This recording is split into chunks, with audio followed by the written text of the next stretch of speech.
इसके लिए वो भगवान से कहते हैं कि मुझे कुछ उपाय बताओ। तो भगवान कृष्ण कहते हैं स्मरन्तः कीर्तयन्तस्ते कृतानि गदितानि च गत्तु स्मृते क्षणाक्षेणी यन्लोक विडम्बनम्।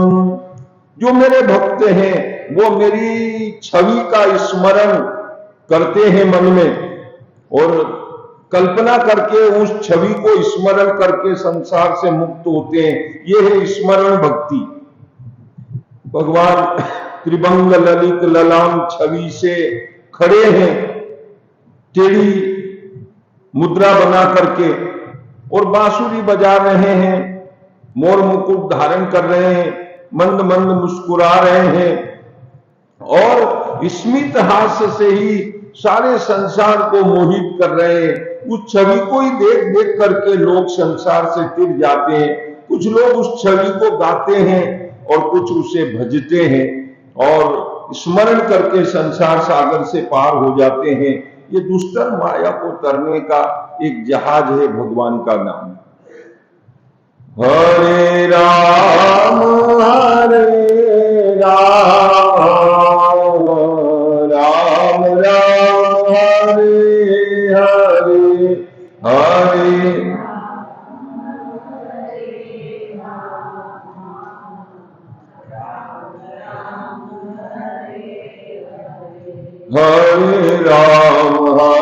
राम राम राम हरे हरे हरे राम।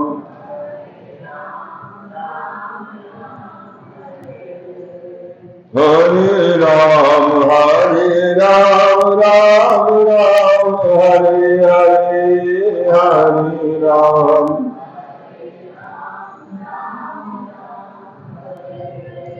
हरे राम राम राम हरे हरे।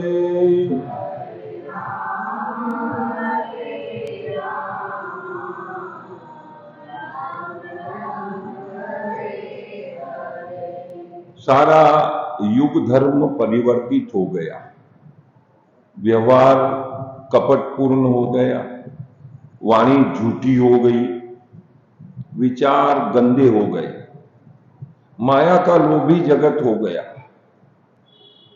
सब प्रतिकूल वातावरण हो गया। उस प्रतिकूल वातावरण में भक्त का मन रंजन प्राप्त नहीं करता है।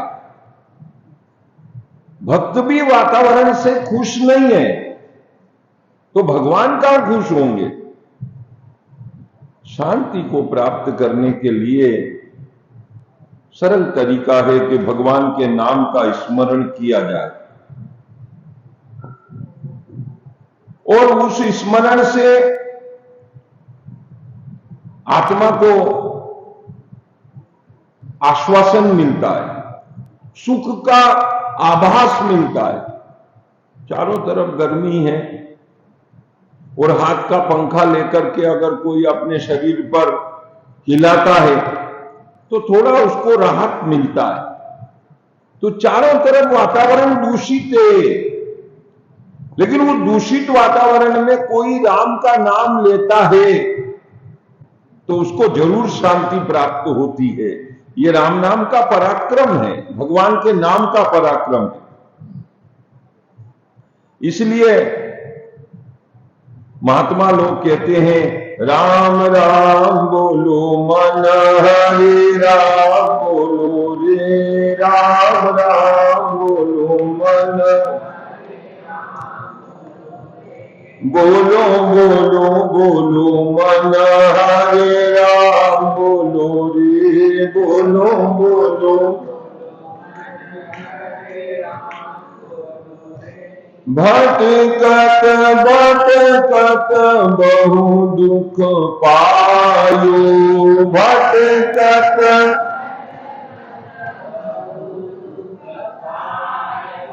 प्रभु की कृपा से सकल आयो प्रभु की कृपा से अब के भू भूया फिर पछताई हम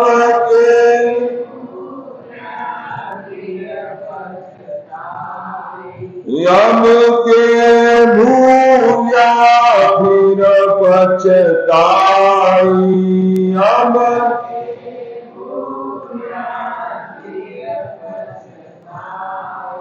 राम नाम बोलो मन हरे राम बोलो रे राम राम बोलो मन काम क्रोध ने अंधा कीना काम क्रोध ने नाम प्रभु का कहूँ न लीना नाम प्रभु का भाग्य भले यहाँ अवसर आई भाग्य भले अवसर हरे राम राम राम बोलो मेरे भाई हरे राम बोलो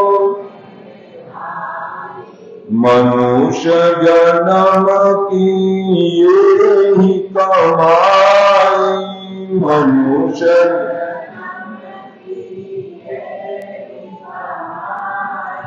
हरे राम बोलो मेरे भाई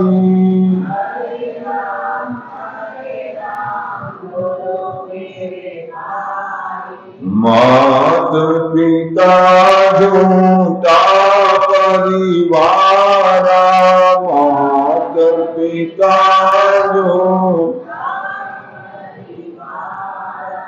क्यों फिरता है भाग्य तुम्हारा क्यों फिरता है भाग्य का अंत समय कोई काम न आई अंत समय कोई अंत समय कोई काम न आई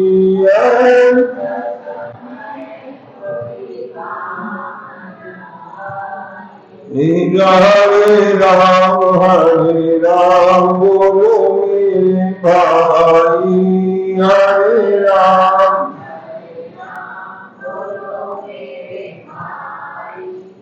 ये सब 4 दिनों का है मेला ये सब 4 दिन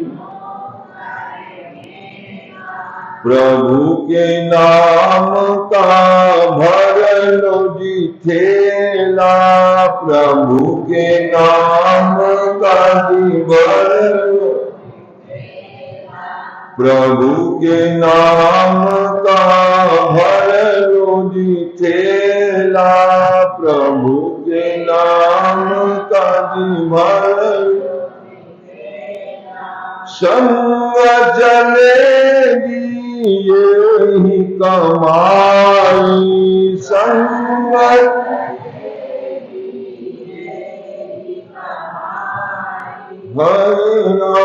हरे राम बोलो मेरे भाई हरे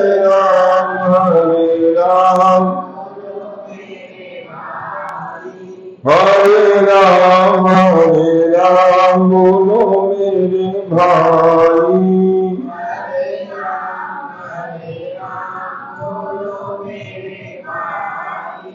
बड़ी गजब की बात उद्धव जी कहते हैं भगवान के द्वारा स्मरण कीर्तन भजन करने की बातें सुन करके कहते हैं भगवान बड़ा कठिन है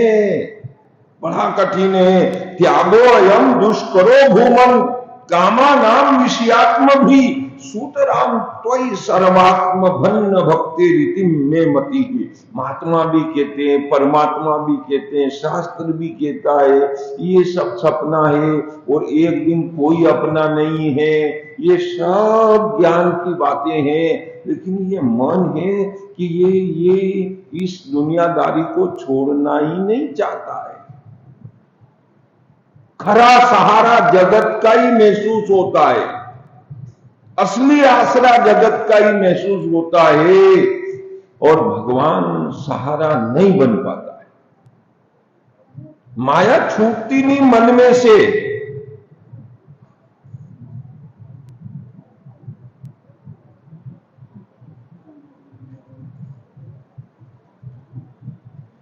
सफर कर रहे हैं महात्मा जी और गए लघु शंका कहीं ट्रेन में, चोर उचक के उनका थैला उठा के ले गए।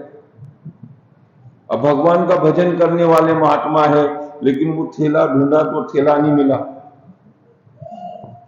अब वो भगवान का भजन तो भूल गए ने, राम राम राम सब ठीक है, पर मेरा थैला कोई उठा ले गया। वो रिकॉर्डिंग चालू हो गई, तो वो रिकॉर्डिंग ऐसी चालू हुई कि जहां जाए वहीं यूं तो सब आया है, लेकिन थैला चोर उठा गया। अब ये कोई मंत्र है क्या? पर इस मंत्र का ही इस्तेमाल वो महात्मा किया करें, जहां भी बैठे उठे, जो कोई मिले जुले, और बाप जी क्या हालचाल है, अरे यूं तो सब आया है पर थैला चोर उठा ले गया। यूं तो मेरे को मालूम है कि सब आया है, लेकिन वो मन में से वो चोट नहीं जाती है, वो कचोट मन में बार बार पैदा होती है। क्योंकि ये शब्दों में तो हमने सुन लिया, विचारों में भी बात पहुंच गई, लेकिन बुद्धि में नहीं बैठी। संसार झूठा है, संबंध अस्थायी है, यात्रा मुख्य है, आत्मा यात्री है। देह 5 तत्वों से उधार लिया गया है, 5 तत्वों को वापस लौटा दिया जाएगा संसार से जब विदा होगा। ये सब सुनी हमने बातें। इसमें पानी है, इसमें मिट्टी है, इसमें आकाश है, इसमें तेज तत्व है। सारी बातें पंचरचित, ये अधम शरीरा। ये कोई प्रेम करने की चीज नहीं है, ये कोई घमंड करने की चीज नहीं है, ये सब बात मानी, लेकिन अहमत्व और ममत्व ये हृदय में से प्रभु निकलता नहीं है।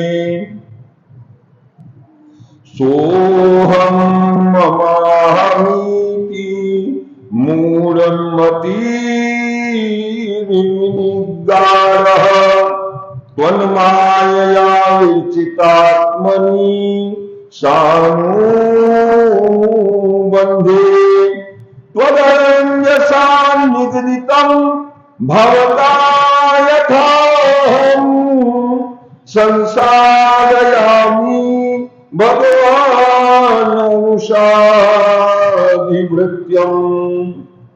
मकान अलग है और मालिक अलग है, निवास करने वाला अलग है। इसी तरह शरीर अलग है और आत्मा अलग है। ये बहुत महात्माओं के मुखारबिंद से हमने सुना, लेकिन इसको कैसे लागू करें ये बात समझ में नहीं आ रही। आत्मा में लागू कैसे करें? शरीर है, इसको अभी चुमटी खोड़ेंगे तो कष्ट पहुंचेगा, सुई चुभेंगे, इंजेक्शन लगाएंगे तो दर्द होगा।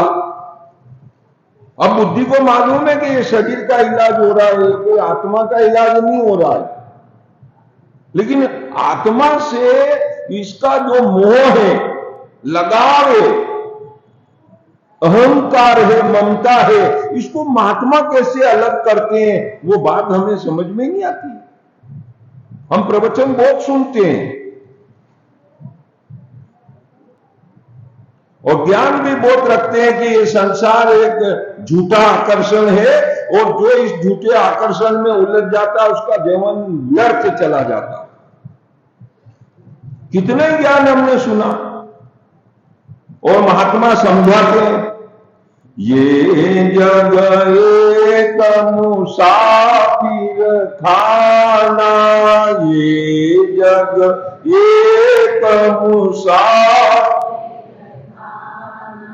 यारे काहे आना जाना, यारे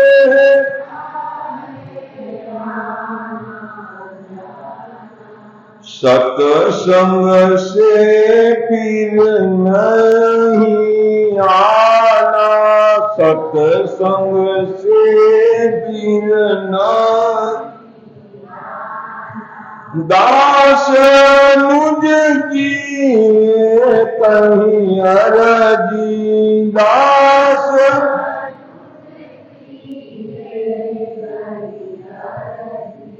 मानो तो प्रभु आपकी मर्जी, मानो तो प्रभु आप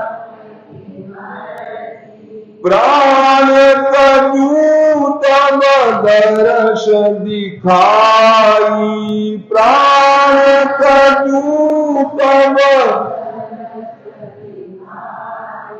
हरे राम बोलो मेरे भाई, हरे राम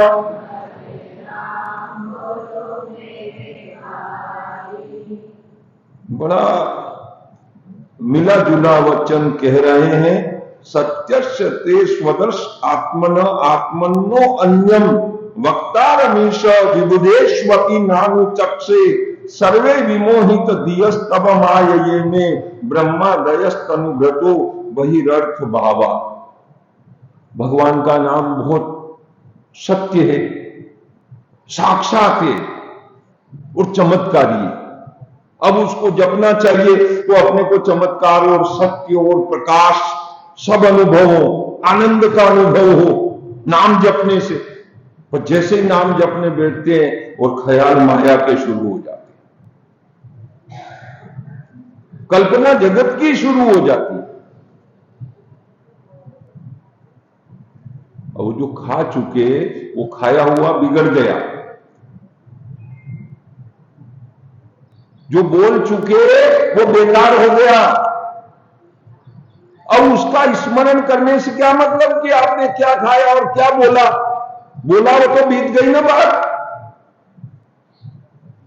आने वाला समय आपकी कल्पना से नहीं साकार होगा, होगा वो जो आपके भाग्य में लिखा वो होगा।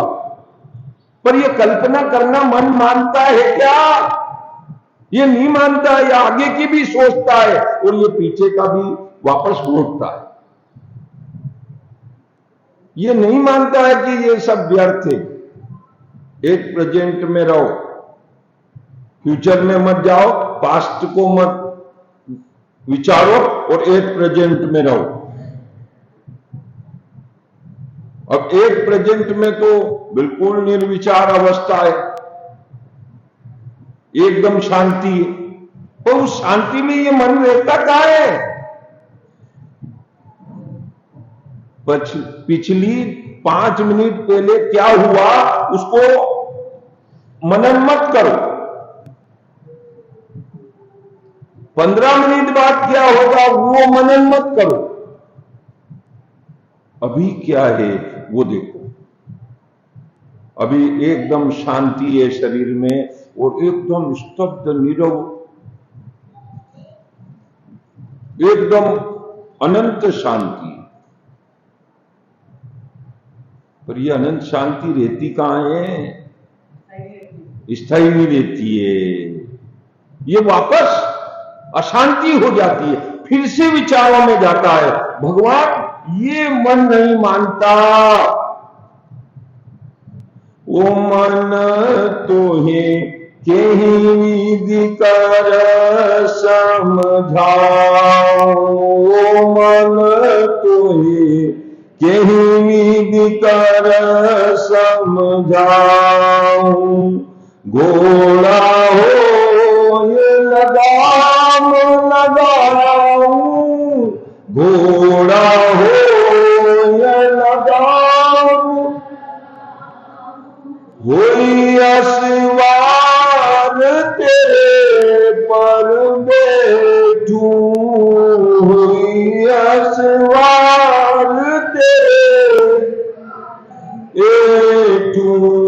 चाबुक मार भगाऊं मन तोहे केहि बिगर समझाऊं। हाथी हो अंकुश लगाऊं, हाथी हो या अंकुश लगाऊं, चारों पैर जंजीर बंधाऊं, चारों। हाथी को वश में किया गया, नार को वश में किया गया, पिंजरे में वाल दिया गया और घोड़े को काबू में कर लिया गया, लेकिन ये मन तुझे मैं कैसे रोकूं? ये मन तो कहीं रुकता ही नहीं है। ये तो फिर फिर के विचार,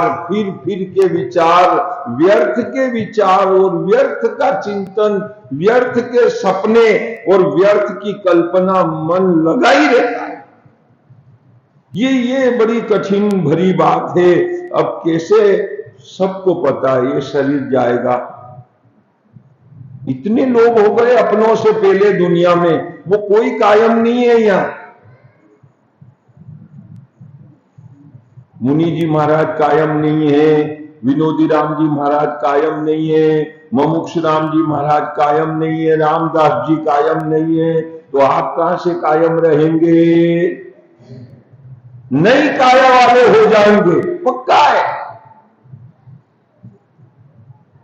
महात्मा पधारे राजा साहब के यहां, और राजा साहब ने महात्मा को पधरावनी करा के सगरे महल दिखाए। ये रंग महल है, ये शयनागार है, ये दरबार महल है, ये अतिथि स्वागत महल है, भिन्न भिन्न प्रकार के सब महल दिखाए, लंबे चौड़े। महात्मा ने सारे महल देखे और उन्होंने कहा बहुत अच्छी सराय। अरे महाराज ये सराय कह रहे हो, सराय नहीं है, राजमहल है। समझ नहीं पाए हो, समझ नहीं पाए हो। ये तुमने बनवाया महल? बोले नहीं, तो हमारे बाप दादों ने बनवाया। अच्छा वो कहां है अभी? बोले वो तो दिवंगत हो गए। अच्छा अब 100 साल बाद हम आएंगे, आप मिलोगे? नहीं, तो फिर तो हमारे जो पोता होंगे, पड़पोता होंगे, वो राज करेंगे उत्तराधिकारी। तो सराय भी ऐसी होती है, धर्मशाला भी ऐसी होती है। कल कोई और ठहरा था, आज कोई और ठहरा हुआ है, कल फिर कोई आके और ठहरेगा। जिंदगी किराए का घर है, एक ना एक दिन। सबको पता है ये कहानी, पर ये मन है महाराज जो नहीं आया है। इस मन को काबू करने की जो बात है वो आप कृपा करके हमको समझाओ। उद्धव जी कह रहे हैं भगवान कृष्ण से, आप जा रहे हो धरती को छोड़ के, पर कुछ प्रश्न रह गए मानव बिरादरी के, समस्या है मानव मन की। ये मन जानता सब है, पर ये है कि मानता नहीं है। ये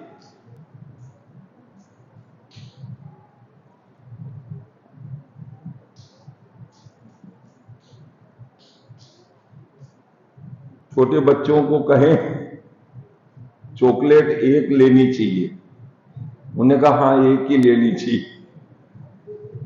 थोड़ी देर लाओ नहीं गुरु जी और, अरे अपने बात हो गई थी कि एक चॉकलेट लेंगे, फिर ये दूसरी नहीं अच्छी लगी खाने।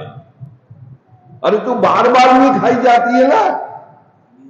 हाँ आपने मना कर दिया था, पर हमने हानि भरी नहीं, फिर दे दो।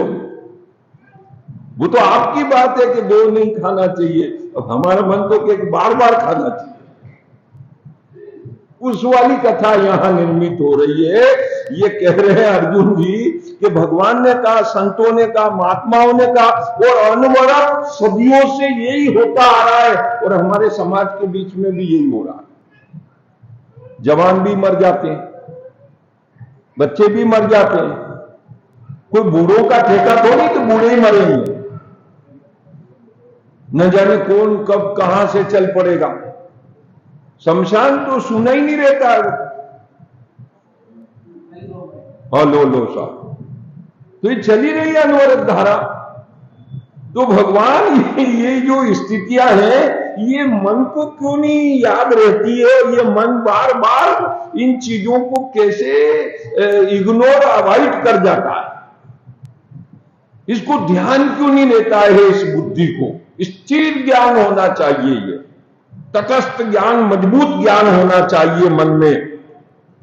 अपरिच्छिन्न सर्वज्ञ सर्वशक्तिमान जो ईश्वर है, वो हमारे शरीर के अंदर क्षेत्रज्ञ रूप से विराजमान है, और सिर्फ हमें धन की कमाई और शरीर के काम धंधे और परिवार की जिम्मेदारी से ज्यादा थोड़ी थोड़ी देर में उस क्षेत्रज्ञ आत्मा का ख्याल करना चाहिए, उसकी खबर लेना चाहिए।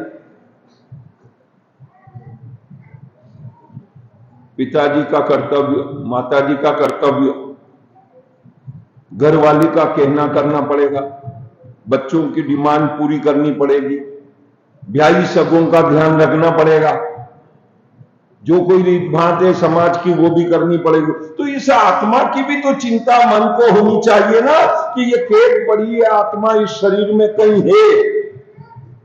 उस आत्मा का तो थोड़ा समाचार ले लें कि वो कब से कैद पड़ी है यहां। जन्मों जन्मों से वो कर्म जाल में आबद्ध है, और उस आत्मा की वजह से ये शरीर और ये संसार का संबंध चल रहा है, पर उससे हम मुनासिब मुखातिब नहीं हुए।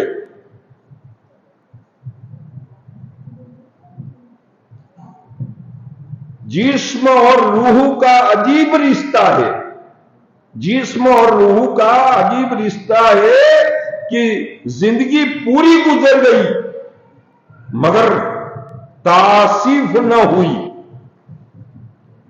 एक ही घर में रहते हैं मैं और मेरे खाविंद, दोनों पति पत्नी एक ही घर में रहते हैं पर कभी रूबरू नहीं हुए। ऐसी दास्तान चल रही है घर में। तो उस घर का क्या आनंद है जहां दोनों एक दूसरे से वाकिफ भी नहीं हुए, मुखातिब भी नहीं हुए। उस निवास में क्या आनंद है? वो तो एक जिंदगी का झगड़ा है। उस झगड़े में क्लेश है, रोष है, खेस्तान है, द्वंद है। शरीर को आत्मा ने नहीं जाना, मन ने नहीं जाना, बुद्धि ने नहीं जाना। मस्तिष्क जान लिया, इंद्रियां जान ली। ये जानकर हमें इंद्रियां और मस्तिष्क, किसी आपकी तबीयत बहुत well done, up to date, तबीयत बहुत अच्छी है? आप कह रहे हैं तबीयत का पता है, बॉडी का पता है, शरीर का पता है, मन का पता है, बुद्धि सोच रही है, निर्णय दे रही है, उसका भी पता है, पर आत्मा का पता नहीं। और यही चीज हमें प्राप्त करनी चाहिए। तो प्रभु इसके लिए आप कृपा करें।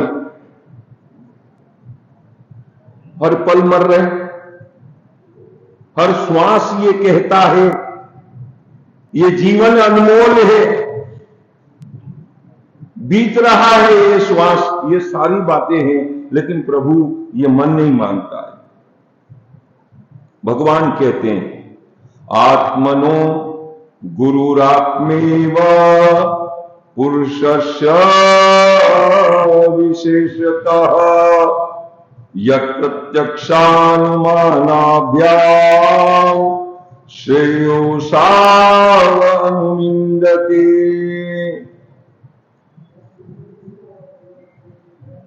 परिचय करोगे रूठे साईं को मनाओगे तो संबंध बन जाएगा। आप अकड़ के न उखड़ के चलोगे न हाई स्पीड में शब्द बोलोगे तो प्रेम कहां होगा, वहां तो वेर हो जाएगा ना। भगवान कह रहे हैं समस्त प्राणियों का जो विशेषज्ञ है आत्मा, समस्त प्राणों का विशेषज्ञ जो आत्मा है परम गुरु परमात्मा है। इसको आप देखो, इसके लिए समय निकालो, इसका ध्यान धरो, इसकी प्रतीक्षा करो, इंतजार करो। जज साहब के यहां गए मुलाकात के लिए तो इंतजार किया, थानेदार साहब के यहां गए तो इंतजार किया, तहसीलदार साहब के यहां गए तो इंतजार किया, बाजार में सामान लेने गए तो इंतजार किया, बस पकड़ने गए तो इंतजार किया। तो यहां भी थोड़ा इंतजार करो, भीतर रुक करके थोड़ा इंतजार करो। और वो इंतजार ही आप नहीं करना चाहते हो तो माया का और शरीर का ये द्वंद्व कैसे समझ में आएगा आपको। किसी ने बोर्ड पढ़ा कि रामद्वारा में प्रवचन हो रहा, तो कैसा हो रहा, आया वहां से, आके वहां से झांक के चला गया। उन्होंने कहा अरे कहीं दमदार प्रवचन नहीं है यार, देखिए आया मैं रामद्वारे में जाके। अरे दमदार कैसा होता है दादा, न बेदम को कैसा होता है। बोले दमदार का मतलब यह कि सड़क पे जगह नहीं मिले, वो दमदार प्रवचन है।